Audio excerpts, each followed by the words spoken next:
Danny Two Guns here with the Lisa Committee Foster and special guest, the Geoff Lewis. My hair is red because Hyphen has short red hair, and our original guest, Jeanette Anglikowski, has short red hair, and I didn't want to feel left out. Jeanette had a little bit of a medical emergency, and she couldn't make it, so I had to rock the red hair in her honor. Hyphen. Her hair is way better than Daniel's wig. This wig is pretty on point. No. And by wig, you mean my real, actual hair. Yes.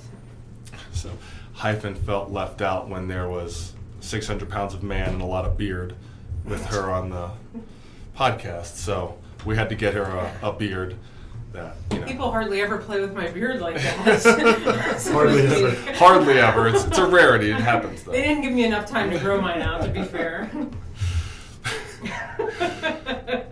So, emergency stand-in. We were hoping to not use the emergency stand-in as early as we did, but we got Geoff. For those that don't know, I'm Geoff, here anyways. He's always here. Yeah. He is the owner of Lewis Fitness and Performance, the other half of this fine unicorn facility of glory and dreams at 2220 West 50th Street, co-owner of Movement Forever Fitness with the one and only Danny Two Guns. Glad to have you on the podcast, Geoff. Glad to be here. Can I ask all this patriarchal machismo if it's okay to take my beard off now? I feel like I can't answer that because then I would accept the patriarchal machismo. So whatever your Take it off. all right, I'll take Good. the wig off then, so we're all on We good. equal playing field. I'm leaving the glasses on though. Oh, you'll take them off in a minute. Two Gun Training Systems is live. We just got a notification. Oh, sweet. Excellent. So, and we can't have Geoff on the podcast and not have at least some little nerdydom on the podcast, though that's been a continual trend. So much nerds. So much nerds. So many nerds. Geoff, Speaking of nerds, here comes Joe Joseph through the door. they have no idea. He had no shirt on a few minutes ago. Let's talk about that. And Daniel had to give him a shirt. He didn't need a shirt. Well, apparently he sweated through 3 and needed an extra shirt because It's a hot day out there. it's a little hot. He did I a think lot of he's work. a fat person at heart. Shout out to Pat Davidson's mass as they're going through it and trying to rope us into it again. But we'll see Someone's if that gonna rope me actually. in. We probably could actually. Probably could. Yeah, we'll see. Do you have any initial notes and I do questions not. for Geoff right Everyone before we here, get the everyone real here is things ill going? prepared. I have You're lots not of prepared. things to say, but I'll let you start. Ill prepared is Says- 100% not true. Come on now. We're always prepared to talk. You guys are a lot of talk. Listen, you have two people who very much enjoy their favorite topic themselves, so we'll be more Make than that fine. 3. Right? So I didn't think we'd have any issue. 3 here. beautiful Yeah, people who enjoy beautiful talking about people. themselves. 3 bearded people who Bearded enjoy people. talking about themselves. Do you want to tell a little bit about your origin story? My origin story. Start at the beginning. Like at Be birth? careful about that. Him at How hospital. fat were you at birth? How fat was Were I? you 7 feet tall at birth? I How tall are you now? Let me call my mom. Right now I'm 6'4". Oh. Well, not now, but when I stand up. Who's taller, you or Daniel? He's got me about a half an inch. Probably a Ooh. little tiny bit. Guys Based are so on competitive. pictures where we're not on our tippy toes. Okay. Which we always are. Not Always sexual are. like FYI. partners. It's a recurring theme that the second tallest person always stands in front of me, so we always go tiptoe game in pictures. Yeah. Okay. Super secret. Don't tell anybody. Don't tell anybody. Ben Fogle also does it. I noticed when I took a picture with him on Sunday. Ben Vogel, If you're on. delightful human. And if So- you're not, get on. I don't know who you are, but now. Another fantastic human. Fantastic human. Yeah. Results Physics University and Unicorn Society member. Okay. Yeah. But getting back, I kind of started the whole business because I was training in a couple different places here in Erie, and just it wasn't completely filling my passion for, my contribution to the industry. And so, I really, searched out training specifically athletes, and kind of found that, but business-wise, it didn't work. And there was some struggles with it. But through that, I learned to not make those mistakes again. And so when I opened up on my own, like 5.5 years ago, I kind of had my foot through the door a little bit. And then I also knew that I needed to surround myself with people that were better than me, which kind of led me to Dan. Mm. I mean, I know we don't want to pump it up Compliment anymore.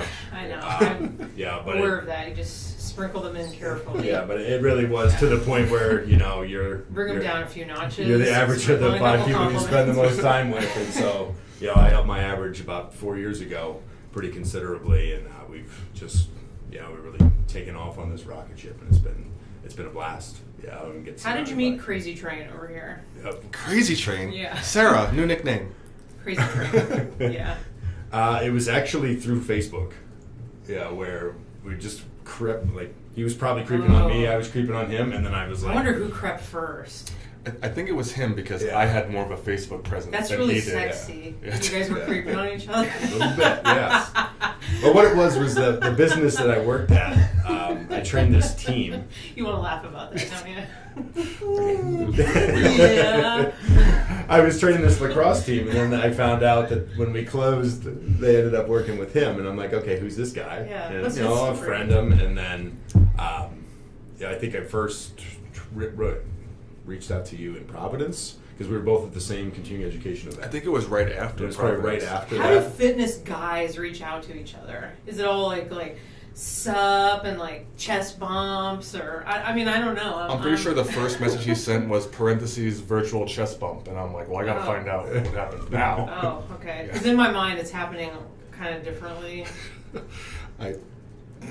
Well, I was. I won't tell you. 'cause it's I too was- much. There's a lot of beard. Yeah, we do. Yeah. Leave it alone. I Leave it was. alone. Facebook Live. I was needing to expand, and the facility I was at, the talks with the owner very quickly led me to that not being a possibility. So I was looking at places, and I think I posted on Facebook about looking for places, and he reached out and he's like, Oh. I have a place. This place. Yeah, this place. So Well, place- half of this place. This place is Unicorn Palace of Glory and Dreams. interesting. Boring. Well, interesting means a lot of things in various connotations. Fair. Yes. When we put it in parentheses and quotation marks and all kinds of things. You guys are nothing but interesting, of course. We try. I mean, when you try to describe to people, where is your gym? And you tell them, Where it's is it right- or what is it? Well, where is it? Oh, First fair. of all, well, it's right next to UPS and across from Coke in this industrial plaza, and it has garage doors. They're unsure. They're unsure. But when they see you guys, they're also unsure, but then you try to tell them, oh, they're just tall and fuzzy, it's fine. And then I just show them our socks. Yeah. Oh, We should do that right now. I'm scared. I don't know which way to look. Do I feel it. like one at a time. No. One at a time. We gotta go double. I don't know if I've used these before, but science. Loch Ness monster wearing socks on socks.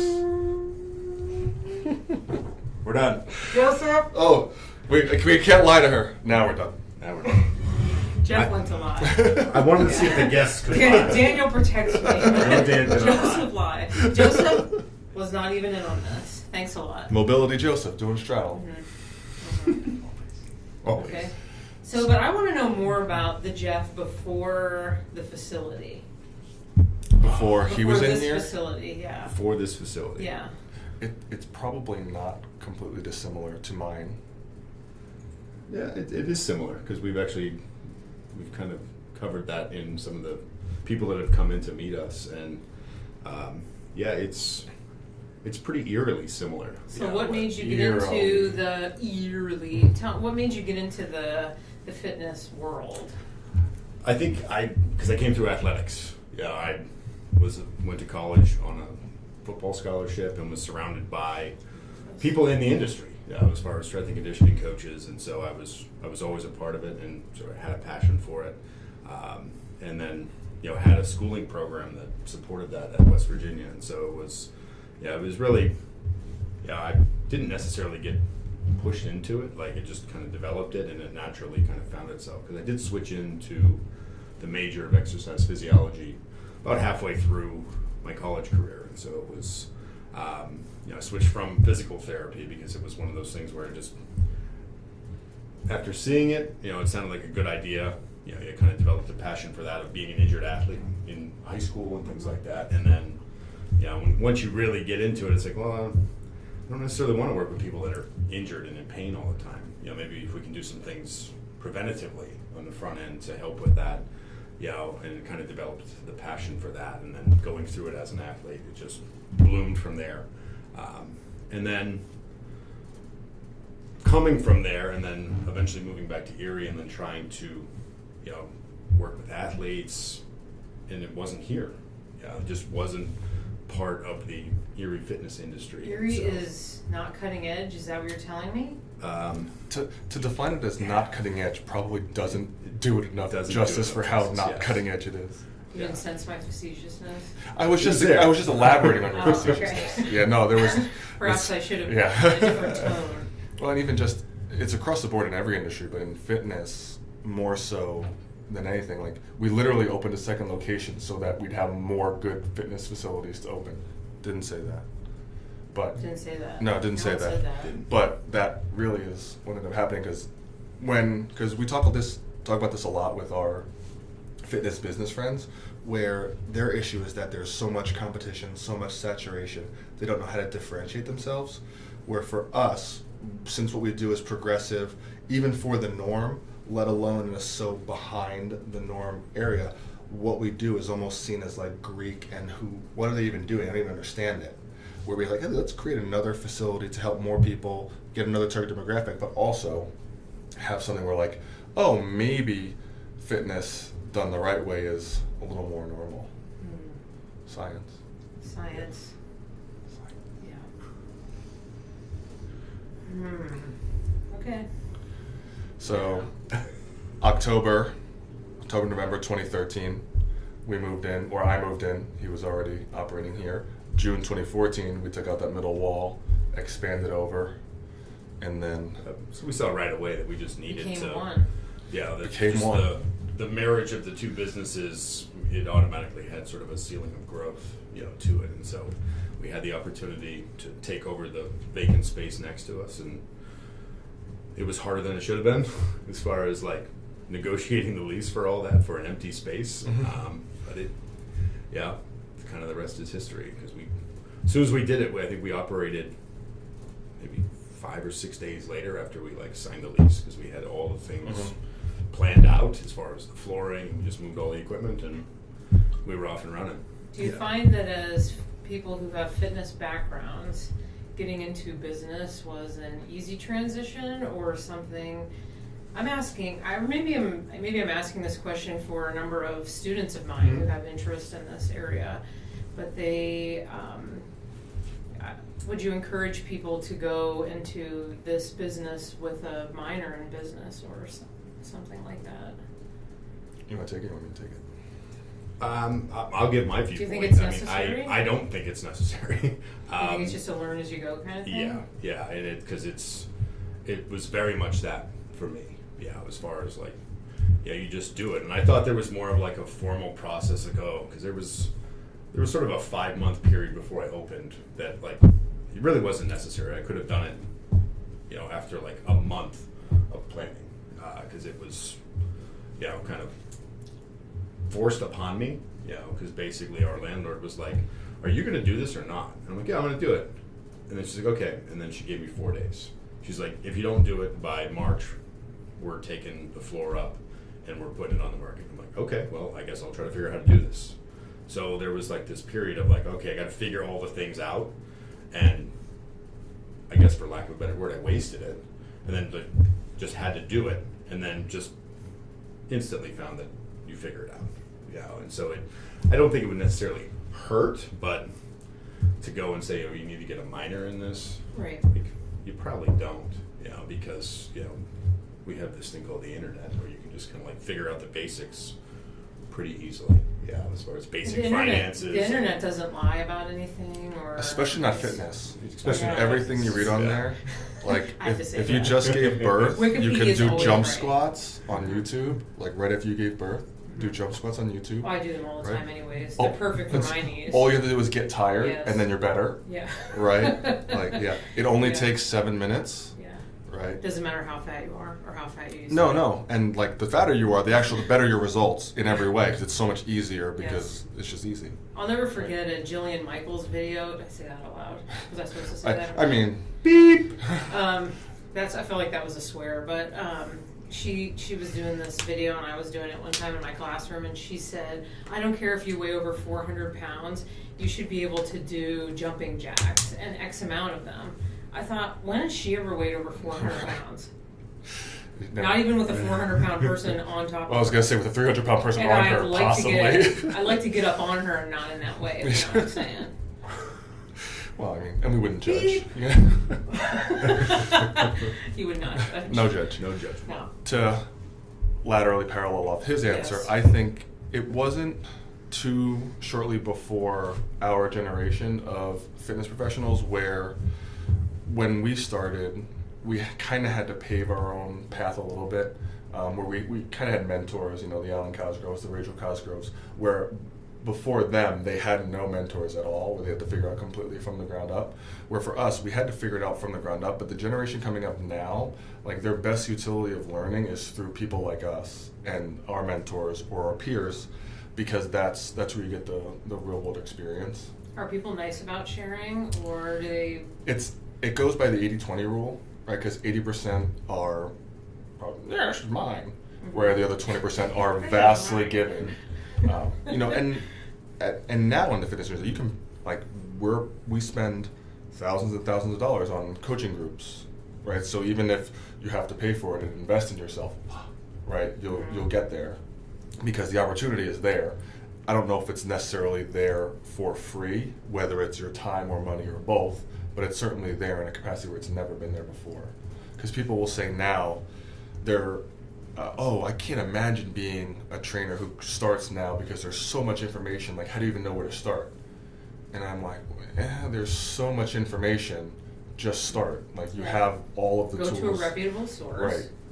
And start there. Science. Science. Science. Right? Even Hyphen knows a little science. Only because I'm here. Well, I mean, I couldn't decipher it before. yeah, you didn't know what 2 commas meant last Uh-uh. week. Now I know. Now you know. Now you know. Marketing employees. Well, and then that's very true, because even when our interns come in, they'll come into like our office and be like, "Oh, you guys got a lot of books and stuff." Like, yeah, you could fill your internship with just like that. And then we take books and stuff. then we take them upstairs to Joe the Joseph was an library. intern at one point. Yeah. He was. Books and stuff. Yeah, Books and stuff. Yeah. And then we could take him upstairs, and there's more. Yeah, but it's also like, but I can also be like, I can really direct you, like, just start here. Yeah, and like, don't worry about like these, because I've done the work for you. Like, it's not about, you're not going to take anything from there. And this new and apply generation likes when you do the work for them. You're I said not that out wrong. loud. I have no idea what you just said. I think. Somebody swears already. Oh, they could do a whole podcast on Yeah, that. good. Yeah, we won't. We won't. I'll lose my job. We'll have the Crafts and Coffee podcast will be Right. about off-topic stuff Right, like all that. off-topic Wait, stuff. it's- Excellent. I won't. So won't I go have down another that question hole. for Geoff, unless you have more questions for your. Oh, I got stuff for days, but I want. Yeah, you lead the way. So, what made you? So your main demographic is, what would you say, is the age group, the main age group that you work with? Because I mainly see young people Yeah, in here. it's mainly middle school, high school. Okay. 80, probably 85 to 90%. Is that what you Yeah. intended, or Yeah, is yeah. that just kind of what the niche that you fell into? No, that was the intention, is to really target that market, because they're very underserved, and there's some facilities that will like focus on the elite athletes, whatever that means. Right. But it's like there's not that many of those. Yeah, and we have some really good athletes in here. We got some college professional athletes that are in here, but they're few and far between.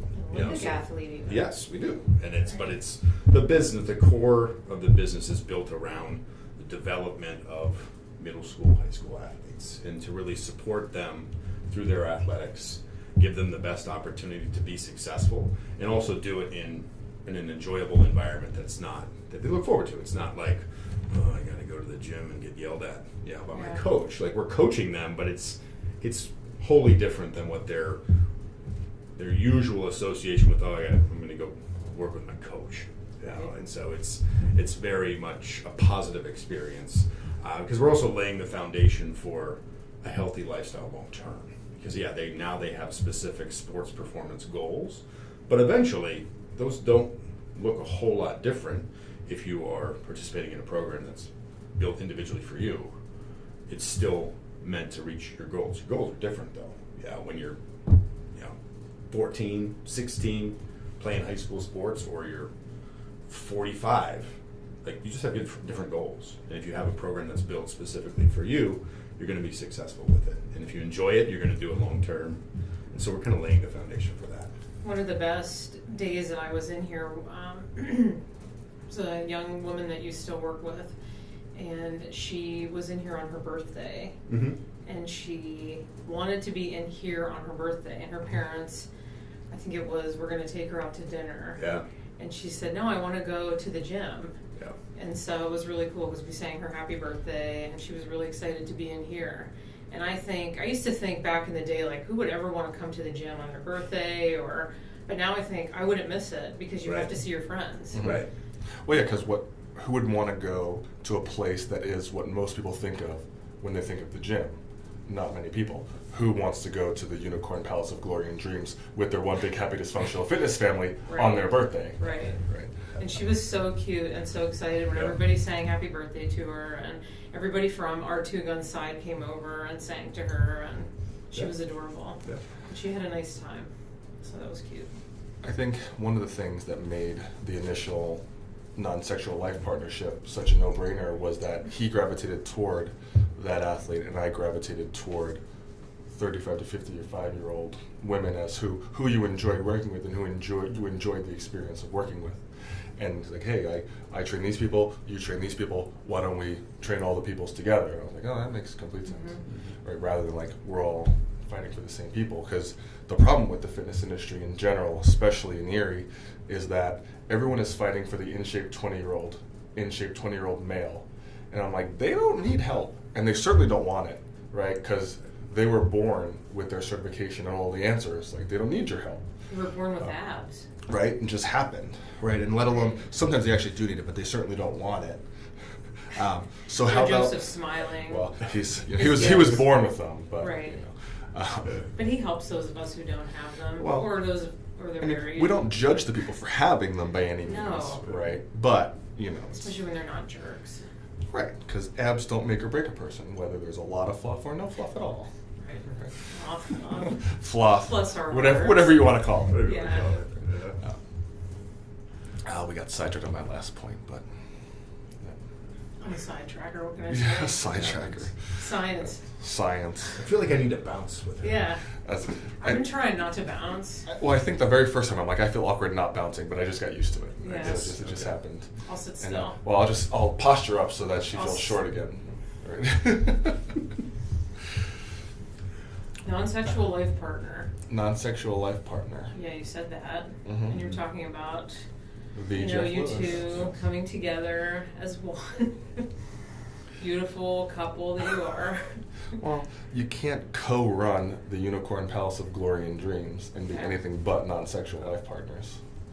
It's true. And have beards. One is more well-groomed than the other. Okay. I feel like his neck is better, but not his. I don't know. We can have a debate about this. You both are wonderful people. Doesn't matter how unkempt Feel our free to beards comment on are. who has the best beard. If you're watching. Yes, feel free to comment on that. I love it when I start.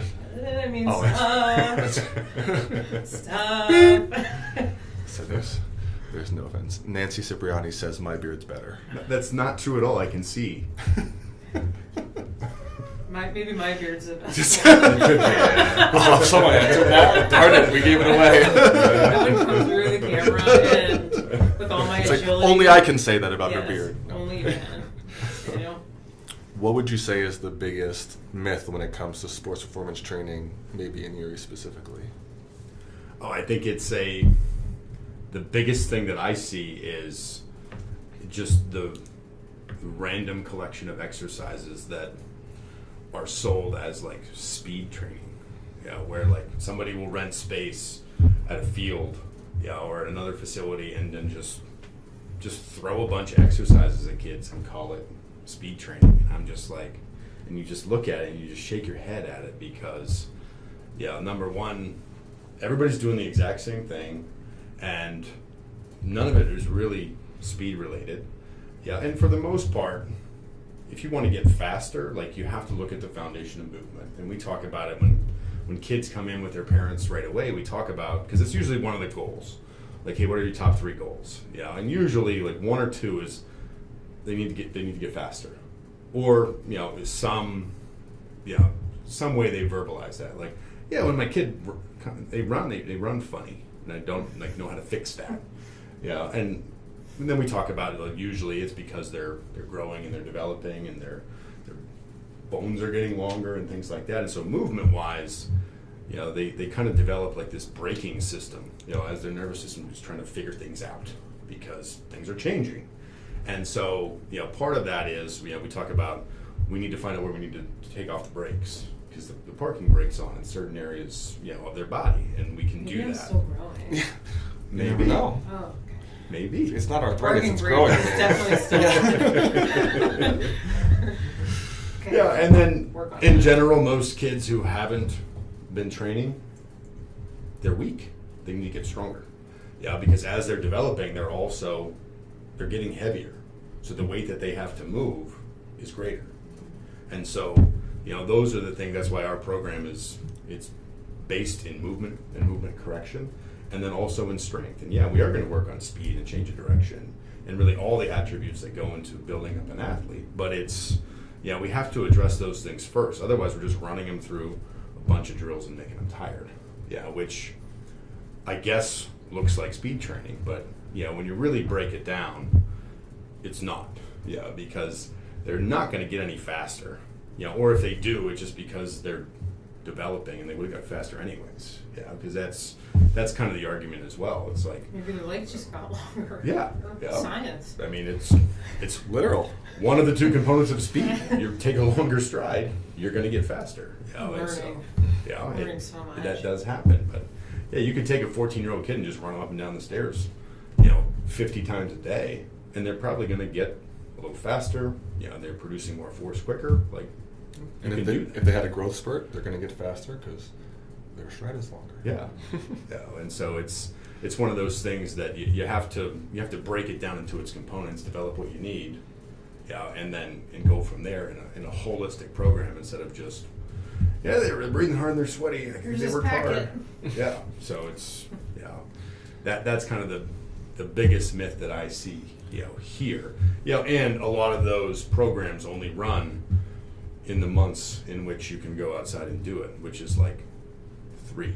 Yeah, 3 and a half. A couple weeks. Yeah. In the But summer. the 3 months where it's so hot, you really don't want to do a whole lot outside. Right. Let's Yeah, go it's do like- overspeed. Right. I think because the mission statement at this facility is changing the way fitness is done in Erie through an individualized training program built to make you move better, feel better, and perform better. And I think that individualization piece can't be missed on so many levels, because depending on who you talk to, they'll argue, individualization, it matters more for athletes, it matters more for 35 to 55-year-old women. Like, no, it matters for everybody because nobody is the same, right? And just because an athlete plays the same sport doesn't mean they need to train the same. And just because they play different sports doesn't mean they need to train differently. They need trained as per the unique individual they are. And what does that look like, right? Because for some people, speed training at its most purest form is getting them able to control how they lift their leg and separate their legs, right? But no, do all the ladder drills and all the speed drills. And it's like, but they can't even touch their toes, right? Like my very first lacrosse athlete I ever had, Chad Tucker, talking to you. When he first went to touch his toes, he didn't get to his knees. And I thought he was joking. And I'm like, no, really, you're messing with me. And he was sweating and grunting. And I'm like, oh, no, you're not. And then we literally worked on movement patterns, mobility, and fine motor skills. How old was he at the time? 8th grade? I was gonna say 7th or 8th grade? 13, Yeah. 14 maybe. Yeah. Oh God, I think I'm old. By old, you mean wise? Wise. Yes, and wonderful. learned and experienced. Yes, learned and all those things. And after that season, the coach was like, "Oh my God, you gotta tell me Period. these speed drills and everything you did with him." And I'm like, "He can tie his shoes now." Yeah. And that was literally the best thing we could have done for his speed. He was running circles around people, and we never touched a ladder or anything that could remotely look like a speed drill in the first 4 or 5 months, right? Because science. Science. Always. Science. Sorry. Fine. It always comes back to it. It always comes back. Whatever. How confident do you see kids get when they can accomplish things like that? I feel like they'd be super pumped. Yeah, it's probably the number one touch point that we get back from parents in regards Yeah. to the effectiveness of our program. Yeah, they're like, yeah, they're faster, they're so much better athlete, but yeah, it's all from the neck up. They're just the self-confidence piece, just from going through the process. Yeah. And I think it's obviously, we're not psychologists, we're not working on it, but we are supporting them, in a very positive environment, which nowadays in youth sports, it's probably not. Yeah, like Right.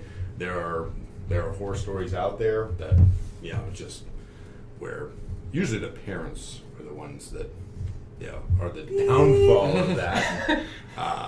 And it's something that, we have discussions with some of our Right. parents, because they want to know how to support their kids, to the best of their ability, because most of the time what they think that is not that. A lot of times it's the opposite. And all you have to do is look. There's resources out there, and sometimes we tell our parents, hey, you want to go check this out, and really learn like how to be a good sport parent, because they a lot of times are the biggest culprit in the self-esteem piece of development and how important that is. A lot of my students who are athletes will talk to me about that, about their parents being, that's their greatest struggle, is that their parents actually bring their confidence down. Right. And that's And they don't interesting. want to. Yeah, They absolutely do not want to. In some ways, they're their greatest support. In other ways, Well, I that's think their greatest struggle. That's the hardest piece, I think, is that there's no ill intent or malintent Right. from the parent. Like, No, it's they all would be unconditionally horrified. positive. Right. But as you dive down the self-determination theory rabbit holes, the major tenet is autonomy, or feeling like you are in control of your desire. And what do most parent athletes do? They just thwart the autonomy, and you have to do this because of this, and I'm doing this to you, rather than I am guiding you in the process of a choice that you made that we're doing together. And that's, again, hard, because none of them are like, oh, I want to mess this up. But at the same time, it's like, just Right. And I think it's cool here because they work out in small groups, and I feel like there's a lot of camaraderie amongst the other students who are here. Yeah, and that's why it's been that way since day one. There's never, and we've had a few instances where a parent comes in with their athlete, they're like, they need one-on-one training. I'm like, no, they don't. They're like, okay, well, I want them to have it. How much is it? I'm like, well, we don't offer it. What? How much? No, I can't charge you more. It's not better. It's not a better service. So just ethically, I can't charge you more for that, because I'm not going to do as good of a job as if you just sign them up on one of our memberships and we put them in a group. They'll do much better, guaranteed. And they're like, okay, I'm going to go somewhere else. Okay, good luck. Because they need that group aspect of it, and it's not for like a competitiveness. It's just that everybody is there with a common goal. Everybody's goal is different, but ultimately it's like, we want to get 1% better today. Then when I came in, I was here, and then when I leave, just a little bit better. And that process of continually working on it is how you get that sort of byproduct of like, I don't know what you guys did, but they're just out there on the field, and they are completely confident in their abilities. It's because they dedicated themselves to it, to a process. It wasn't to like a 6-week program. It was to a long-term process that, they continually have checkpoints along the way, the season. Because that's ultimately how we measure our effectiveness. And from day one, that's what, it's like, well, how can I guarantee the effectiveness of your program? Go to your kids' games. Because I'm not going to give you another answer that doesn't matter as much as that. That's why they're here. And those are always the goals. It's not, I need you, you're a 16-year-old football player. I need you to bench press this and deadlift this and squat this. Maybe you do, maybe you don't. Are you better when you go out on the field? Are you less likely to become injured when you go out on the field? Because ultimately, it doesn't matter how good you are, if you get hurt, you're not having any fun. And so those are the goals. And the process is what gets us to that. And we use that as a benchmark of how we're doing. I think I'm fascinated by it because I think when young people learn that fitness happens over time and really does become a lifestyle, that they learn really important things that set them up for success as adults. Yes. I think I love my parents dearly, but that is something that I did not learn as a child. And I think that the parents who bring their kids in here to learn from professional people who teach them, when you exercise like this and you eat proper nutrition and you do these things, you can be a successful human being in the long term. It doesn't happen overnight. It's not a quick fix. This is how you do it. Yeah. It's incredible. I watch some of the most successful people that I know who have learned over time and have taught their kids those skills become incredibly healthy adults. I think it's great. Do you know how one-on-one training started? No. The first trainer ever had to get his first client, and that's what they did. Okay. I would think the teenagers or young people, excuse me, Daniel, would think, that's awkward. Because my students, they always think that everything's awkward when you're one-on-one with an adult. I think comparatively, it's awkward for everybody. So I would think they would feel better if they were in a small group. I don't know. I think it would be awkward for everybody, because that's, and I think one of the points we come back to a lot is that this whole fitness business ownership thing would be an incredibly lot easier if we were willing to be unethical, right? Because even like the one-on-one training thing, we'd have to charge you infinitely more for a product that is inferior by a significant margin. You will get worse results and have to charge you more because the lights don't stay on for free and the education isn't free. But when people look at it, they're like, oh, well, it must be better. And I'm like, more expensive doesn't always equate to better. And most people talk about the greatest success they've had in terms of fitness is when they got to work out with their friends, not had to go work out at that place again, right? Because those dialogues are very different. So when you create that community of like-minded people, what we call the one big happy dysfunctional fitness family, all people working toward this goal of never-ending self-improvement together, the community takes care of itself. Where it's like, oh, got to go on the goddamn hamster wheel again. Listen to Smelly Joe over here. Oh, sorry, I'm Smelly, not Joe. Smelly guy at the gym. Gotta watch Fox News again. Right. The patriarchs won't let me change the channel because I have short hair and a hyphen. Right. But again, like that's what happens in the average gym, right?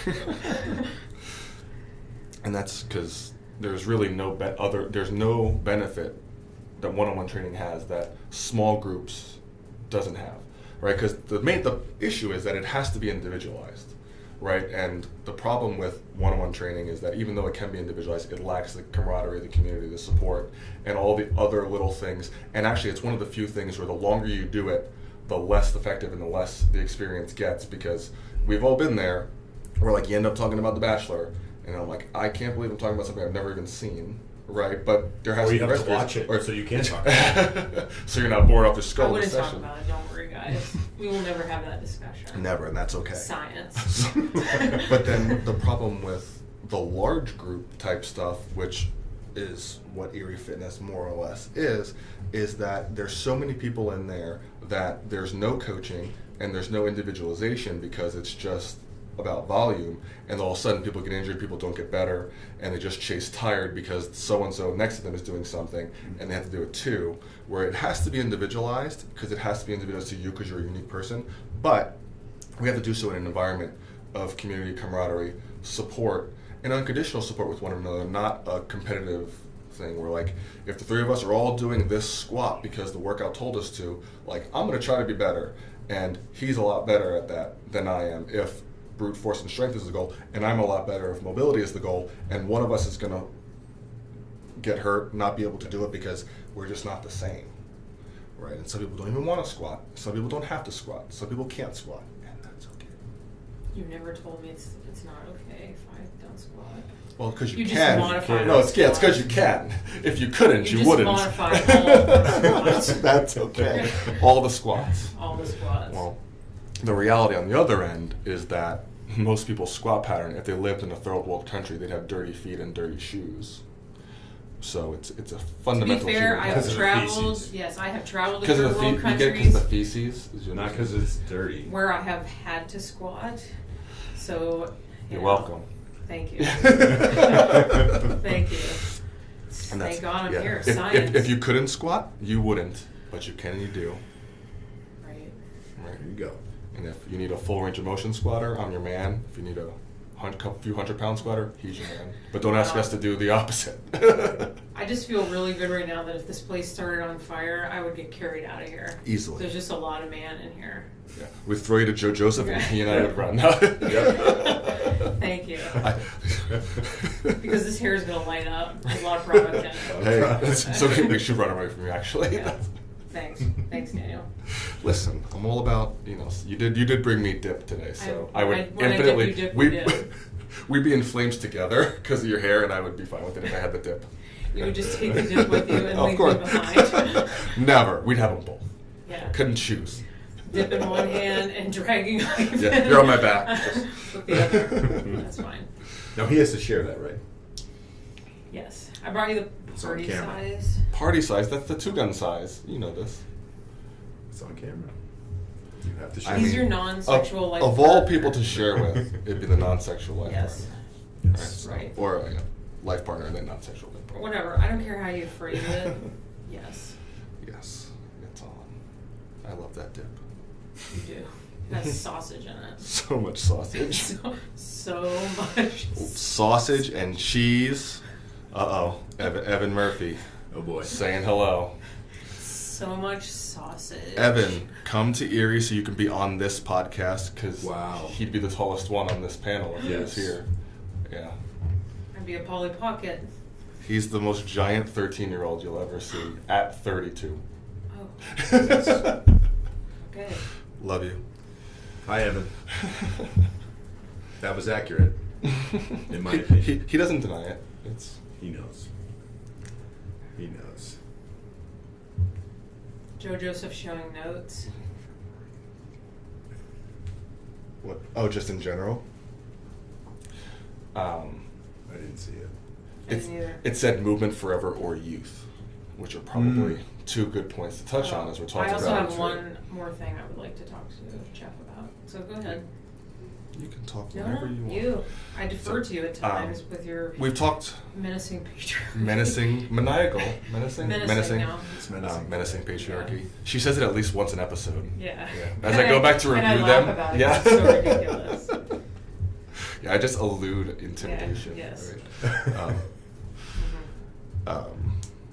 So we talked a lot about the 2-gun side where, we look at middle age, whatever that means, 35 to 55-year-old females. Not that that's the blanket, but that tends to be where we gravitate toward.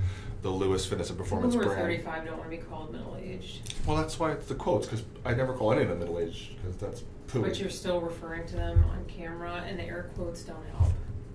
They don't help. Women don't. I'm not old. I'm 37. Women don't care for that. I'm a toy. You guys are annoying. Women don't care for that. How many more inside jokes do you want? I don't want any. Okay. All right. We're gonna get punches under the table. So- 5, 4, 3, 2. Go ahead. The Lewis Fitness and Performance brand looks at the athletic development, sports performance. We also have a youth company and a youth brand, Erie Youth Conditioning and Performance, happens to have a summer speed camp and a summer movement camp out. Check it out. That focuses on 7 to 11, both the budding athlete as well as Just like the 7-Eleven non-athlete. doesn't want to be called tweens or pubescents. I don't even know how to respond to that. Right, exactly. See? Pubescents. Pubescent. Do the air quotes make it okay? Maybe because movement forever is what we call middle age or whatever you want to call it, because it got the misconception that it was the old people gym, which is not true. It's not true. But it looks at fostering that higher experience, the demographic who needs it, because again, all the gyms cater toward 20-year-old in shape males, where let's give them as many homes for individualization as we possibly can. So moving forever. That one has air conditioning. It does have air conditioning.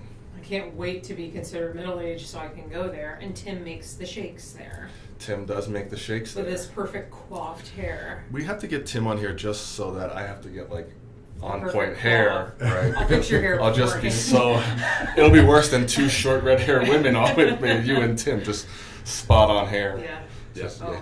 yeah. He, Mhm. he's your male version of hair, just one step below. Good. Good, because that middle-aged comment got ya. There's no offense. It's air quotes. Oh, I don't care. It doesn't bother me. I'm just talking for other people. Well, I'm on the cusp of 40 and very here's confident about here's it. good context. I've seen a 40-year-old who was broken and looked 80, and we literally have a member here who may or may not be in the realm of 70, who literally a 50-year-old walked in and said she wants to look like this other client. And I'm like, you do know she's like 20 years older than you, right? She's like, oh my God. Mhm. But because chronological age and biological age are not the same. Right. So Science. middle age, right? I know, but people just, some people are very insecure about their age. Middle chronological age, because it's pooey.